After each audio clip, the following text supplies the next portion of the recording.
My granddad was diagnosed with Alzheimer's dementia 10 years ago, and when he was diagnosed, my nan became his full-time carer. He was just really challenging, he'd forget things all the time, he'd constantly repeat the same questions, he'd constantly ask where my nan was, when she's coming home. There were certain things that got to the point where he wasn't able to eat because of his teeth, not like with the condition, he doesn't brush his teeth unless he's prompted to. My nan was diagnosed with dementia just as I was graduating from medical school. My entire life wanted to come to my graduation. She wasn't able to. Kitty was wonderful. She was the life and soul of the party. Never a dull moment when Kitty was around. She was just a wonderful, warm human being.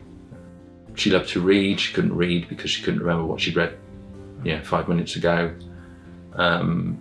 She couldn't follow anything on the television because she couldn't remember the plot. And then she started forgetting who we were.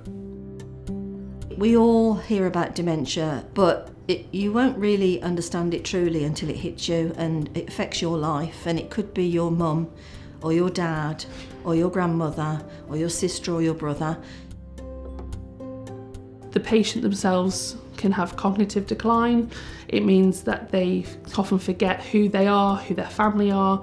And I always feel for dementia, it's not just a diagnosis for the patient, it's a diagnosis for the entire family, because they have to watch their loved one be lost to dementia and then obviously lose their life to dementia as well at the end of that. The Kitty we knew had gone probably 2 years before she died. And it was just so terrible to see that happen. And we always said to the kids, remember Nanny Kit,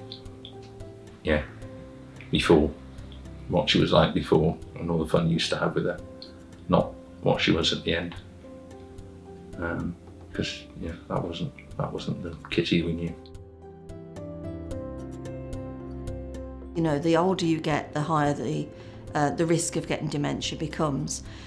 But there are some dementias that can affect younger people. I've seen patients in this hospital that started on their dementia journey probably late 40s, early 50s. But in my career as a psychiatric nurse, I have actually met somebody in her 20s with Alzheimer's disease. Because as soon as you lose your memory, you've lost just about everything. You can't remember how to do things, you can't remember what you've done, you can't remember what you're going to do. It just stops you operating as a human being, and to watch that happen to someone you love is just heartbreaking. We want to do the best we can for these patients when they come into hospital to lessen the trauma for them and to keep them as calm and as content as we possibly can. People with dementia come into hospital for really the same reasons as anybody else, but unfortunately their length of stay can tend to be a little bit longer.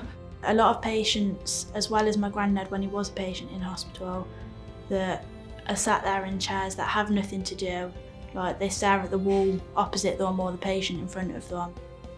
With your support, we can hopefully make the quality of their life so much better. We don't want it to change just because they're in hospital. We still want to be able to provide quality care. I watched her and my family struggle because there was very little support once they get discharged and or get a diagnosis. She spent their entire time with dementia saying, "I will get to your wedding." And by the time I got married, she didn't even know who I was anymore. In the end, it was a blessing that she passed away. Really, it shouldn't feel like that, but that's how it felt, because it was sort of like, well, at least now she's at peace. And not confused and anxious all the time. Thank you so much for your support tonight. It'll be things like the board games and iPads, music therapy, jigsaws, everything that will make a massive difference to patients like my granddad.